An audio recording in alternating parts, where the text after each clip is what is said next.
Bonjour! Welcome to another episode of Cuisine Michelle. I'm Michelle.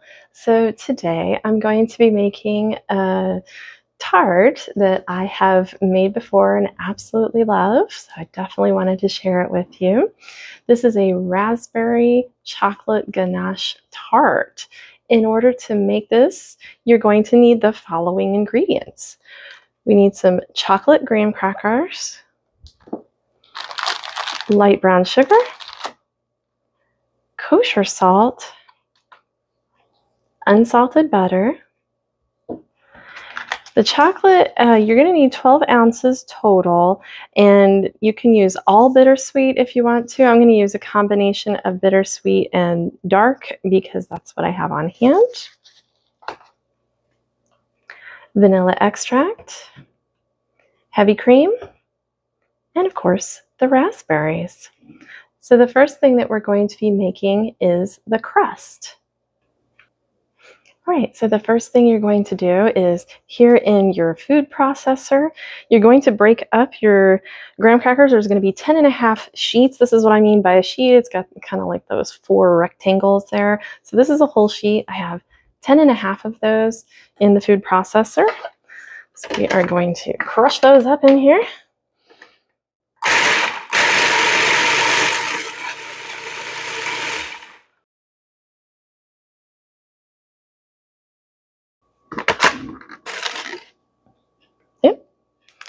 All right, so now that we have those crushed up, we are going to be adding in the other ingredients for our crust. We have 1/4 cup of brown sugar.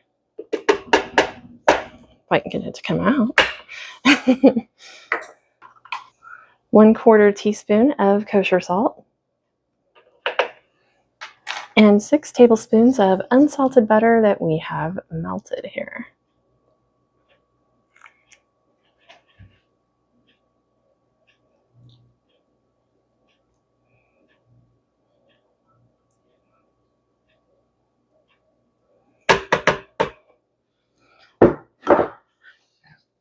Meanwhile, you will need to have your oven heated to 375 Fahrenheit.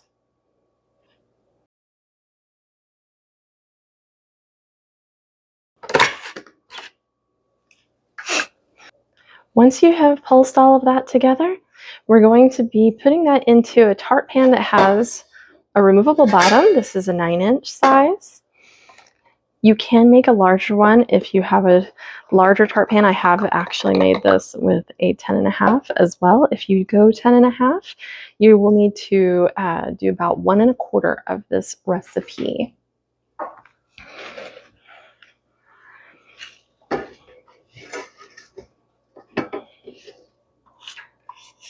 going to get all of those crumbs in here.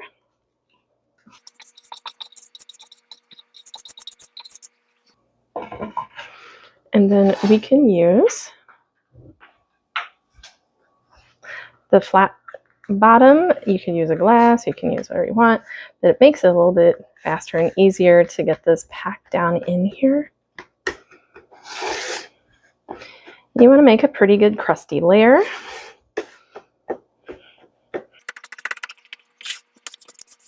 You also want to get it pressed up against your sides. And of course, you could just use your hands for this if you are comfortable doing that. It's just, I find it's a whole lot easier just to use this. And you can kind of scrape along the side if you need a little bit more off that bottom layer, or to kind of even it out. And then I just kind of try to make sure that it's actually packed in everywhere. Once we have this all packed in and ready to go, then we will bake this for 6 to 7 minutes. All right, so once you have baked that, I went the full 7 minutes just to be sure that it was set. Bring it out, put it on a cooling rack, and let it cool completely before proceeding to the next step where you're going to make the ganache.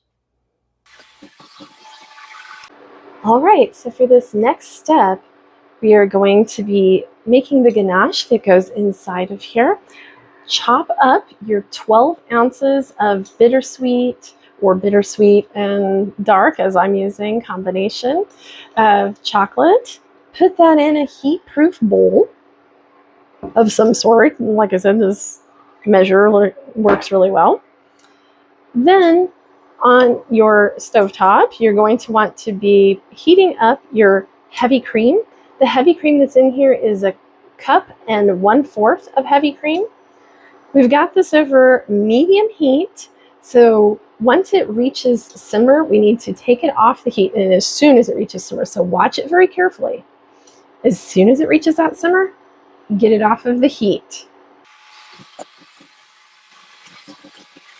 So it just reached the simmer. I took it off of the heat, and now we're going to be adding in 1 teaspoon of vanilla extract. Stir that in really quickly. Then we are going to pour this atop our chocolate here.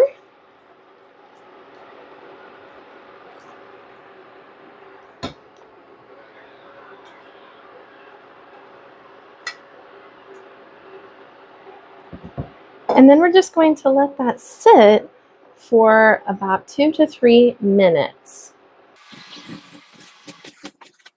All right, so I've waited about 3 minutes now. So I'm going to go ahead and gently stir this.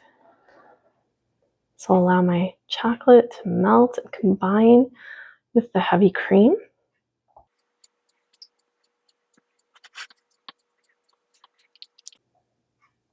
You can see the chocolate is starting to melt into there.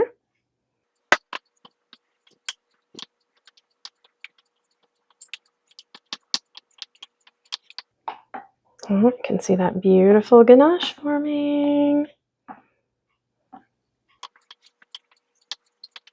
So you'll know that your ganache is combined when you start to see, of course, that it's very smooth. It kind of almost looks like a pudding, and you get kind of a shine forming on it. Once you have hit that stage, you can then pour this into your prepared tart shell pan.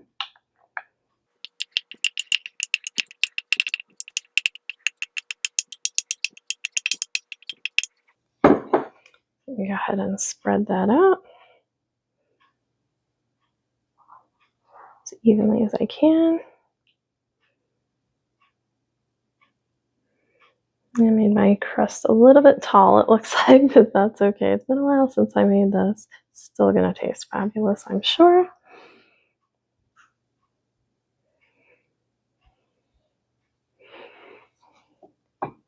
Once you have gotten that put into that tart shell like that, you will then put in the raspberries. Remember to rinse off your raspberries before doing this step. But you want to just nestle them in there really gently.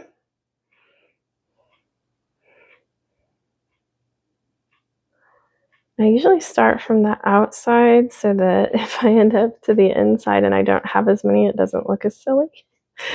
Because that is one thing that's a little bit tricky about this, is trying to figure out how far apart to put all your raspberries.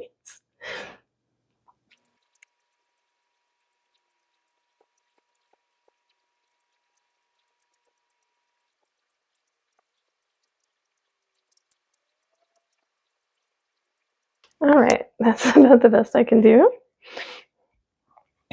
So I do have a few left over, but that's better to have a few left over than to be short and have it look awkward. I think I got it pretty well spaced. You can see how it looks there. I don't want to hold it for too long because then it'll start settling that way.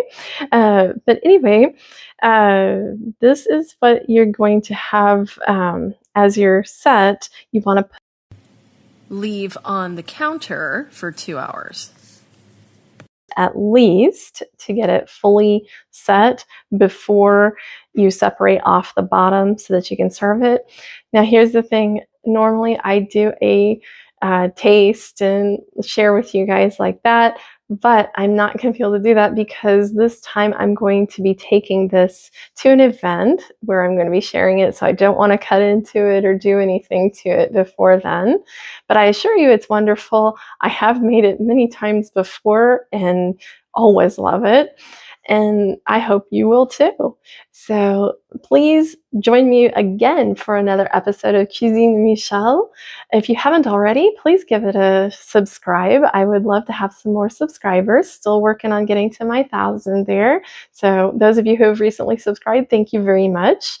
And of course, give this video a like, share it with your friends, tell them about it, and we'll see you next time. Au revoir.